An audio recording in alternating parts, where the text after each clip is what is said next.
Hello everyone, welcome back to a online solution. मैं हूं अशफाक। कैसे हैं आप लोग? तो आज यहाँ पे मैथ का 5 इंपॉर्टेंट सवाल लाया हूं जो कि क्लास 10th के लिए, ठीक है ना।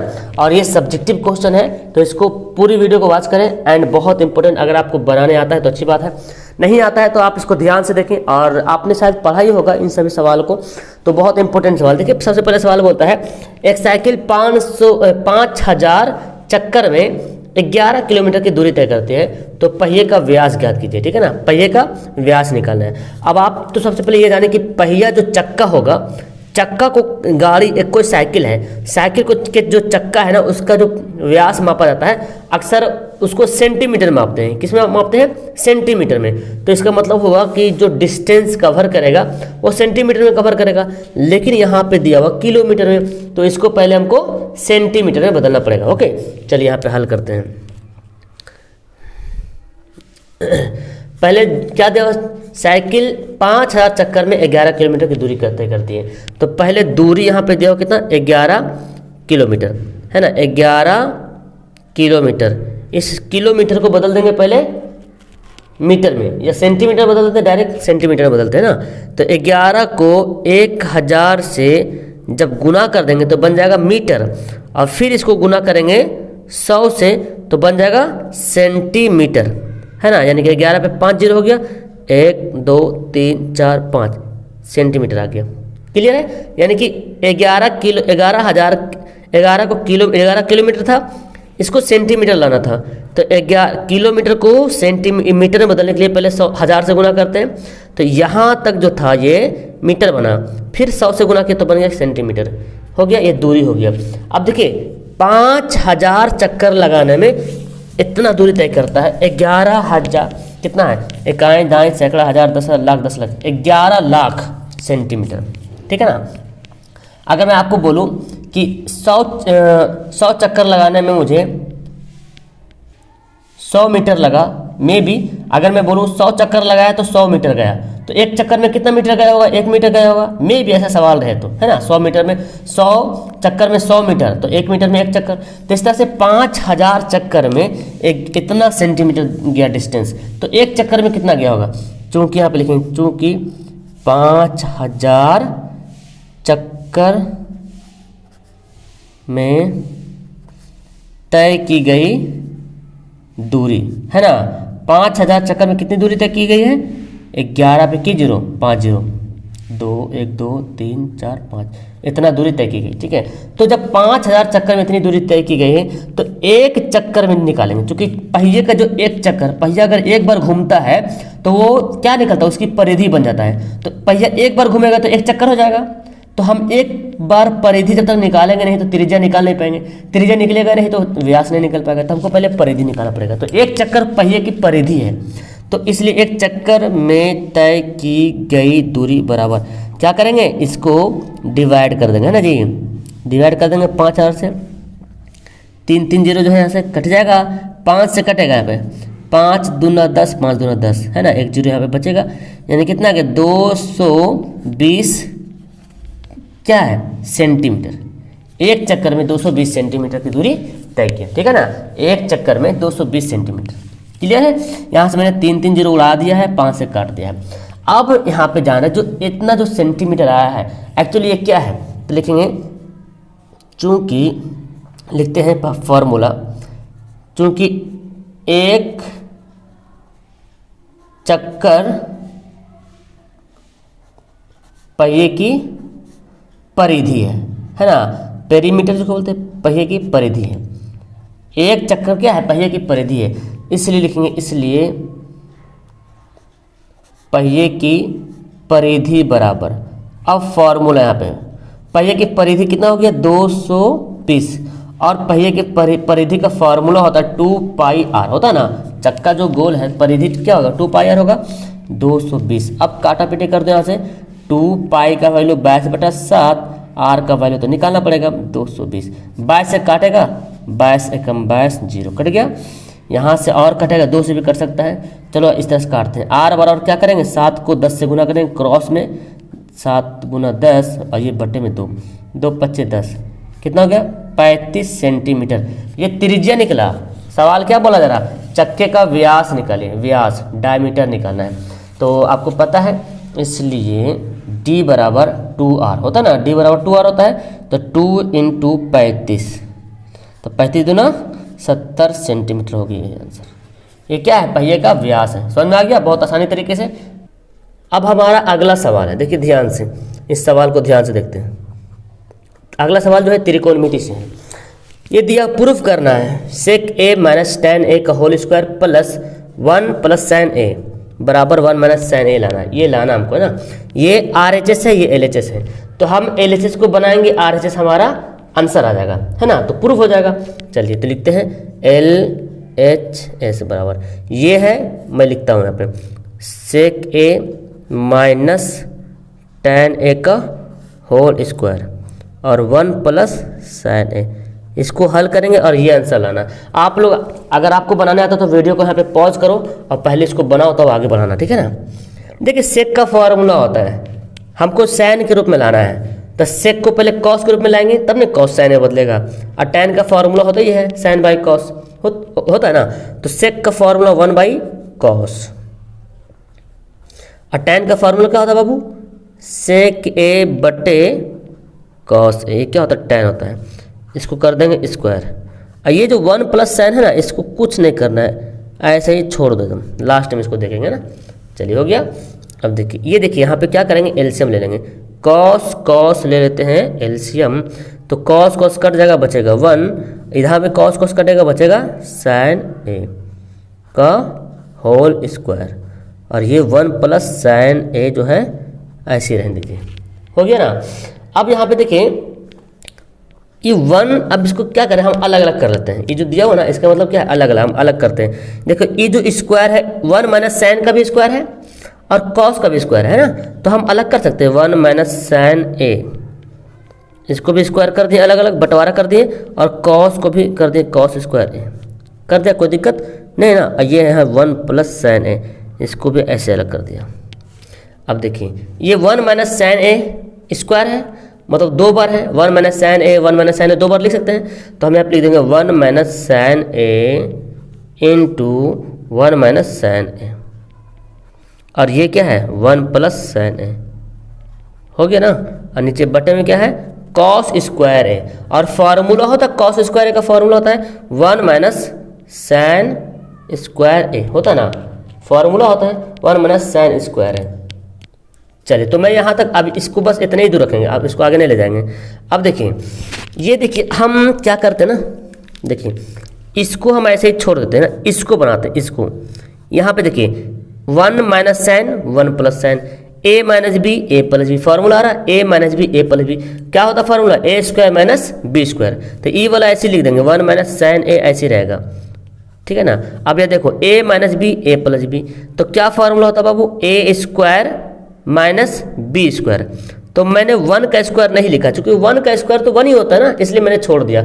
ए स्क्वायर माइनस बी स्क्वायर, और नीचे क्या है 1 माइनस साइन स्क्वायर।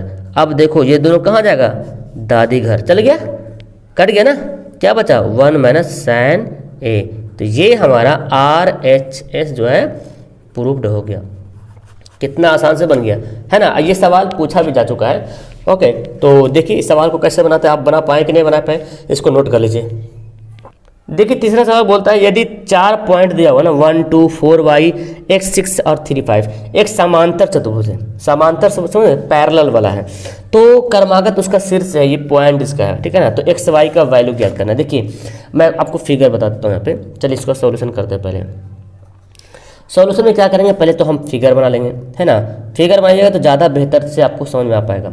ओके, समांतर चतुर्भुज का जो फिगर बनता है, इस तरह से मैं फिगर यहाँ पे ड्रॉ कर लेता हूँ। फिगर मैंने ड्रॉ कर दिया।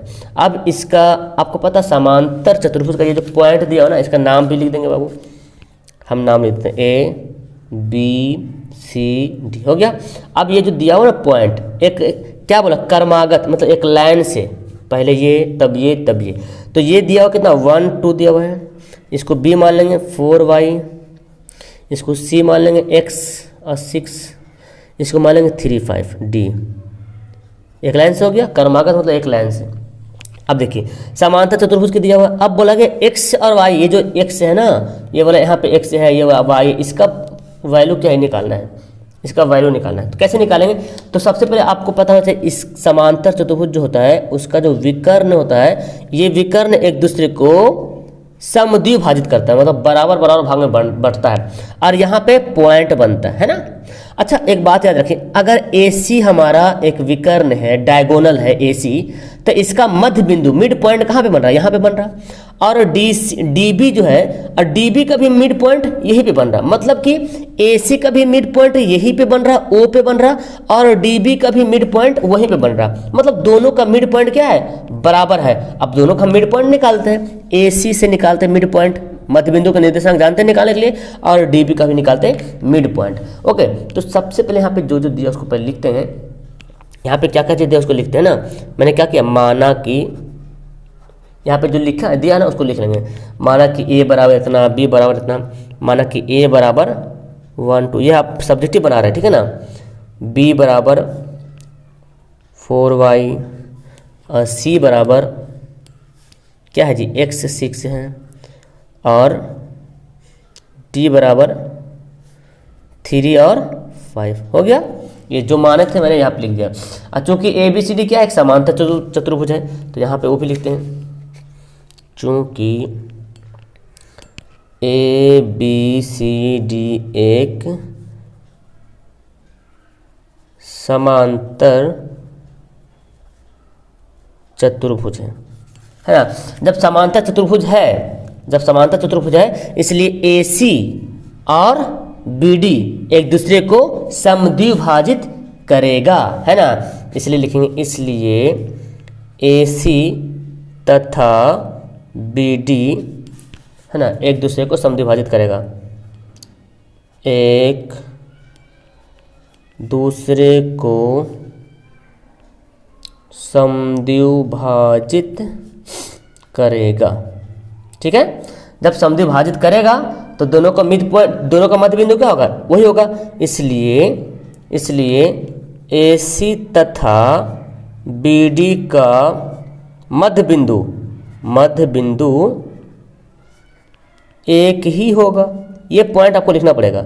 जब समद्विभाजित करेगा, जब AC और BD समद्विभाजित करेगा तो AC का भी मिड पॉइंट यही वाला आएगा और BD का भी यही पॉइंट आएगा। अब हम AC का निकालते हैं मध्य बिंदु का निर्देशांक और BD का निकालते हैं, इसलिए आप लिखते हैं, इसलिए AC का मध्य बिंदु बराबर, फॉर्मूला क्या होता है, फॉर्मूला होता है ना x1 plus x2 by 2, y1 plus y2 by 2, यही फार्मूला होता है। तो यहाँ पे हम फार्मूला अरेंज कर लेंगे। देखिए x1 कौन है, हम AC निकाल रहे हैं, AC 1 प्लस x बटे 2, है ना, और फिर 2 प्लस 6, है ना, क्या है 2 प्लस 6 बटे 2। चलिए तो हम लिख लेते हैं इस बात को, 1 प्लस x बटे 2, 2 प्लस 6 बटे 2 हो गया।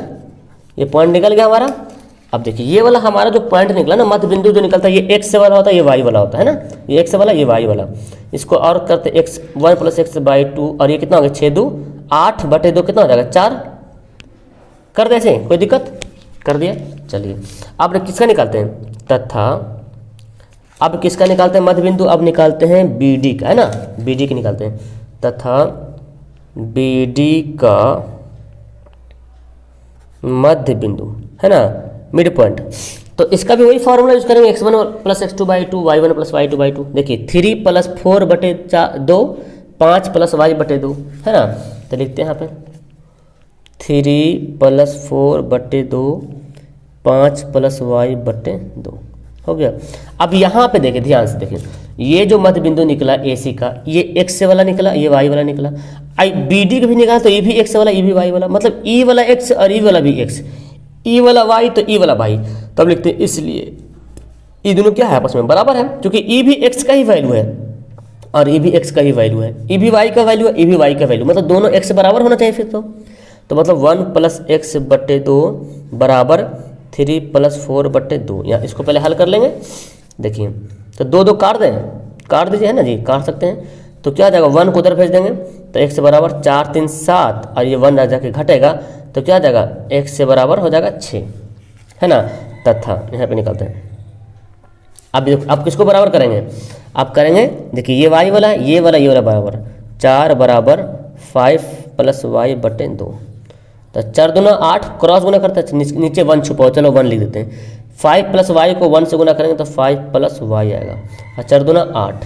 अब देखो ये 5 को भगा दें यहाँ से, 5 प्लस में जाके क्या हो जाएगा माइनस, देखिए तो y का वैल्यू कितना हो गया, 8 में से 5 घटेगा 3 हो गया ना। इसलिए यहाँ पे लिखते हैं, इसलिए x बराबर 6 y बराबर 3, ये क्या हो गया हमारा आंसर हो गया।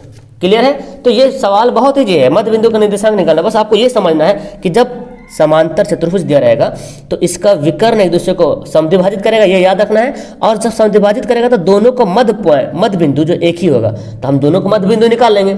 और यहाँ पे इसका भी x y इसका भी x y, तो दोनों का x से बराबर होना चाहिए। फिर जब मध्य बिंदु एक ही है तो दोनों का x y भी बराबर होना चाहिए। ओके, तो सवाल नंबर 4 बनाते हैं। यहाँ पे क्या दिया गया है कि एक चित्र दिया गया है, त्रिभुज ABC और DEF, ठीक है ना। और उसके जो है ना AB का भुजा दे दिया गया है 5 सेंटीमीटर और क्षेत्रफल दिया गया है। उसी तरीके से एक त्रिभुज है DEF, उसका क्षेत्रफल दिया हुआ है, तो DE का वैल्यू निकालना है। देखिए कैसे पे फिगर दे, देखिए ये 2 त्रिभुज है, ठीक है ना, इस तरह से 2 त्रिभुज हैं। उसके बाद ABC जो है ना, ABC का देखो AB दे रहा कितना 5 दे रहा है, AB दे रहा 5 सेंटीमीटर। और आपको क्या निकालना है, DE मतलब ये वाला, ये भुजा जो इस भुजा के समांतर है, समान होगा, तो ये अनुपात बराबर होगा, तो AB का अनुपात DE के अनुपात से निकालना है, ठीक है ना। और ABC का क्षेत्रफल यानी कि इसका क्षेत्रफल दे रहा 20 सेंटीमीटर और इसका जो क्षेत्रफल दे रहा 4.5 सेंटीमीटर स्क्वायर। ओके, ये दे रहा। तो अब इसको हम करते हैं। पहले तो दिया हुआ क्या है पहले लिख लेते हैं ना, दिया है कि क्या दिया है पहले उसको लिख लेते हैं। देखिए हमारे पास जो दिया हुआ है क्षेत्रफल ऑफ त्रिभुज ABC कितना दिया हुआ है, 20 सेंटीमीटर स्क्वायर दिया हुआ है। फिर क्षेत्रफल ऑफ त्रिभुज DEF कितना दिया है, 4.5 दे रहा है यहाँ पे, तो लिख लिया 4.5 सेंटीमीटर स्क्वायर दे रहा। और AB बराबर दे रहा कितना, AB बराबर दे रहा 5। और सबसे बड़ी बात यहाँ पे जो दे रहा ना कि ABC और DF क्या है, समरूप है। और दे रहा है यहाँ पे क्या, तथा त्रिभुज ABC समरूप है त्रिभुज DEF का। जब त्रिभुज ABC और DEF समरूप हो जाता है तब इसका रूल बनता है ना। रूल क्या बनता है कि इसके क्षेत्रफल का जो रेशियो होगा उसके भुजा के स्क्वायर के रेशियो के बराबर होगा, ठीक है ना। तो जब ये हो गया ना, इसलिए जब ये त्रिभुज जब समरूप रहेगा तो क्या करेंगे, क्षेत्रफल ऑफ त्रिभुज ABC बटे क्षेत्रफल ऑफ त्रिभुज DEF बराबर। अब ABC का रेशियो क्या दिया, AB का जो भुजा है साइड है ABC का जो त्रिभुज है उसका साइड लेंगे AB और DEF का है उसका साइड लेंगे DE, क्योंकि इसके समान अनुपात में ये होगा। तो यहाँ पे AB होगा और AB पहले लिखेंगे क्योंकि ऊपर वाला क्षेत्रफल ABC वाला है, और DEF अब यहाँ पे क्या लिखेंगे DE, इसके स्क्वायर के बराबर होगा, ठीक है ना। कब, जब ये त्रिभुज समरूप होगा तब। तो अब यहाँ पे लिख लेते हैं ABC का क्षेत्रफल कितना दिया, 20 दिया, और DEF का कितना दे रहा, 4.5 दे रहा, ठीक है ना। स्क्वायर यहाँ पे है ना, तो AB का वैल्यू दे रहा हमारा कितना, देखिए AB का वैल्यू दे रहा 5, तो यहाँ पे लिख देंगे 5। और DE स्क्वायर है ना, तो इस स्क्वायर को इधर भेज दो, इधर भेज दो स्क्वायर, या तो फिर रह सकते हैं ऐसे भी रख सकते हैं इसको स्क्वायर, तो ऐसे रहने दो, दोनों पे क्या है, स्क्वायर है। ओके, दोनों पे स्क्वायर है। अब मैं क्या करता हूँ, यहाँ पे पॉइंट को काट के ऊपर चढ़ा दे, या तो फिर ऐसे रह देते फिलहाल 20/4.5 बराबर इसका कितना हो जाएगा, 25 का 5 का स्क्वायर 25, और इसका DE का स्क्वायर हो गया, ठीक है ना, DE का स्क्वायर हो गया। अब हम क्या करेंगे, इसका क्रॉस गुना कर देंगे, क्रॉस गुना करेंगे, ठीक है ना। तो क्रॉस गुना कीजिए, तो 20 DE का स्क्वायर बराबर 25 गुना 4.5। क्लियर है। अब हमको DE का स्क्वायर निकालना, DE का स्क्वायर है 25 गुना 4.5 बटे 20, काट दीजिए, 25 25 5 चौके 20, ठीक है, यहाँ पे कट गया। अब यहाँ पे क्या है ना, ये जो स्क्वायर है इधर भेज दीजिएगा, आप यहाँ पे भी कर सकते थे, स्क्वायर इधर भेजिएगा तो रूट में बन जाएगा, ये रूट में तो 20 का तो रूट निकलता नहीं ना, तो थोड़ा सा दिक्कत हो सकता था, इसलिए हम ऐसे कर लिए। बाकी जो भी होगा लास्ट में देख लेंगे, है ना। तो यहाँ पे स्क्वायर को इधर भेजेंगे तो देखिए कितना हो जाएगा, इसको गुना कीजिए, 5 25 25 5 5 2 5 20 20 2 22, देखिए कितना आ गया, इतना आ गया बटे 4। 4.5 को 5 से गुना किया, 5 25 25 5 20 2 22, और स्क्वायर जाएगा तो क्या बनेगा, वर्गमूल बन जाएगा, ठीक है, रूट बन जाएगा यहाँ पे। देखिए 222.5 है, ये किसका 225 किसका वर्गमूल होता है, 15 का होता है, तो इसका आ जाएगा 1.5 बटे 4 का कितना जाएगा 2। अब इसको आप डिवाइड कर दो तो 2 7 14, आपके यहाँ पे क्या आ जाएगा, तो इसको जब डिवाइड करेंगे तो 0.75 सेंटीमीटर आ गया। यही पूछा जा रहा है आपसे कि डी का वैल्यू क्या होगा, तो डी का वैल्यू कितना होगा 0.75। अब देखिए अगला सवाल है, सवाल नंबर 5, एपी से सवाल है, समानता श्रेणी से। एपी के चौथे पद तथा 8वें पदों का योग 24 है और छठे एवं 10वें पदों का योग 44 है। तो एपी के प्रथम पद ज्ञात करें, प्रथम 3 पद ज्ञात करें। तो चलिए इसको बनाते हैं। देखिए क्या बोलता है ना, एपी के चौथे पद तथा 8वें पद का योग 24 है, ठीक है ना। तो पहले चौथे पद निकालते हैं, फिर 8वें पद भी निकालेंगे। तो चूंकि हमको पता है कि टी एन बराबर क्या होता है, A plus n minus 1 into D, ये फॉर्मूला होता है ना। अब चौथे पद निकालेंगे, इसलिए चौथे पद के लिए क्या लिखेंगे, T4, है ना। तो क्या लिखेंगे, ए प्लस एन के यहाँ पे 4 डालेंगे, 4 माइनस 1 इंटू डी, तो कितना आ गया, ए प्लस 3D आ गया, है ना। ये चौथे पद हो गया। अब क्या 8वें पद है, तो 8वें पद निकालेंगे, T8 लिखेंगे, ए प्लस एन माइनस 1, तो एन के यहाँ पे क्या लिखेंगे, 8 लिखेंगे, 8 माइनस 1 इंटू डी, तो क्या हो गया, ए प्लस 7D हो गया ना। अब सवाल क्या बोलता है, चौथे पद और 8वें पद का योग कितना है, 24 है, इसलिए ये चौथे पद है ए प्लस 3D और ये वाला ए प्लस 7D, इन दोनों का जोड़ जो है कितना है, 24 है, ठीक है ना। अब क्या करें, देखिए ए 2A हो गया ना, और 3 और 7 कितना हो गया, 7 3 10 हो गया, 10D बराबर 24। अब इसको और आसान करने के लिए तुम ये काम कर लो, कॉमन ले लो, इसमें बेहतर होगा। 2 कॉमन ले लेते हैं, तो a प्लस 2 25 10D और यह आ गया 24, और 2 से कट जाएगा ना इधर से, तो बनेगा कितना 12। तो मेरे पास क्या आ गया, a प्लस 5D बराबर 12, समीकरण फर्स्ट बोला उसको। अब फिर दूसरा ऐसे निकालेंगे। दूसरा क्या बोलता है, छठे पद और 10वें पद का योग 44 है। तो पहले T6 निकालेंगे, छठे पद मतलब T6 निकालेंगे, है ना। तो क्या आता है, a plus 6 minus 1 into D, बोले तो a प्लस 5D, है ना, तथा 10वें पद, तो 10वें पद कैसे लिखेंगे, T10, तो a plus 10 minus 1 into D, तो a प्लस 9D हो गया, है ना। इसलिए हम क्या बोलता है कि इन दोनों पदों का छठे पद और 10वें पद का योग कितना है, 44 है। तो इसलिए लिखेंगे छठे पद ये है ना, तो a प्लस 5D प्लस ये वाला a प्लस 9D, ठीक है ना, a प्लस 9D, इनका जोड़ कितना है, 44 है। जोड़ दिया, यहाँ पे जोड़ दिया। अब देखिए a कितना हो गया, 2a हो गया, और 9 7 9 5 14 हो गया, 14D बराबर 44। क्लियर है। फिर यहाँ पे 2 कॉमन ले लेंगे, नहीं भी ले जाएगा तो चलेगा, लेकिन छोटा हो जाएगा ले लेंगे, तो उधर लिए तो नीचे भी ले लेंगे। 2 7 14 हो जाएगा, और यहाँ पे 44, तो 2 से कट जाएगा, 22 दूना 44। तो मेरे पास क्या आ गया बाबू, a प्लस 7D बराबर 22, समीकरण सेकेंड।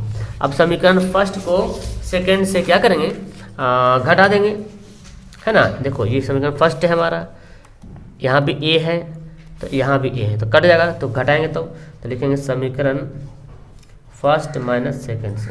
फर्स्ट क्या है, a प्लस 5D बराबर 12, और सेकेंड क्या आया, a प्लस 7D बराबर 22। घटाएंगे मतलब कि निशान बदल जाएगा, जब भी घटाएंगे तो साइन बदल जाएगा, तब न कटेगा ये दोनों। 7 में से 5 घटेगा, कितना बचेगा, माइनस 2D। अब 22 में से 10 घटेगा, 22 में से 12 घटेगा तो माइनस 5D। अब देखिए माइनस माइनस कट जाएगा, 2 25 10, डी का वैल्यू कितना आ गया, 5, डी का वैल्यू 5 आ गया। अब ए का वैल्यू भी निकाल लेंगे, तो यहाँ पे लिखते हैं डी का मान समीकरण फर्स्ट में रखने पे, है ना, यहाँ पे लिखते हैं डी का मान समीकरण फर्स्ट में रखने पे। चलिए तो यहाँ पे लिख देते हैं डी का मान समीकरण फर्स्ट में रखने पर, है ना, फर्स्ट में रखने पर। तो समीकरण फर्स्ट क्या है, देखिए ए प्लस 5d बराबर 12, ए प्लस 5d बराबर 12। डी का मान रखेंगे, कितना रखेंगे, 5 है ना, डी का मान 5 है तो 5 रख देंगे, 5 × 5 इक्वल टू 12।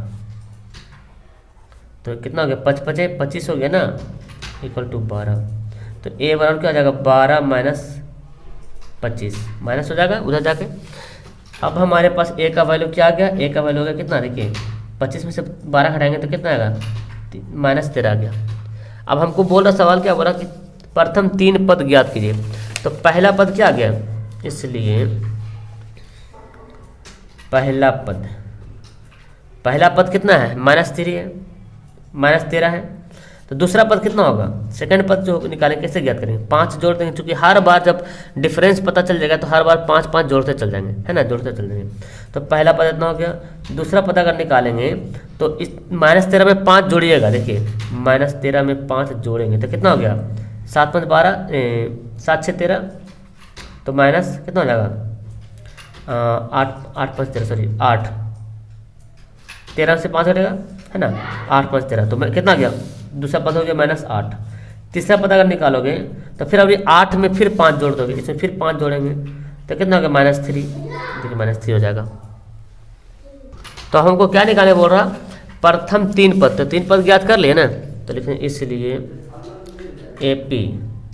तो पहला पद कितना है, -13, दूसरा पद कितना है, -8, तीसरा पद कितना है, -3, हो गया, यही ज्ञात करने बोल रहा था। तो देखिए इसका डिफरेंस भी देखिएगा, -8 में से 13 घटाएगा तो 5 आएगा, -3 में से -8 घटाएगा तो 5 आएगा, ठीक है ना। तो आपका आंसर ये हो गया। ओके, क्लियर है, समझ में आ गया। तो इस तरह से 5 क्वेश्चन मैंने आपको बता दिया। वीडियो अच्छी लगी लाइक करना और चैनल को सब्सक्राइब करना जो पहली बार आया हो, और अपने दोस्तों को शेयर जरूर करना। ओके, मिलते हैं नेक्स्ट वीडियो में, बाय।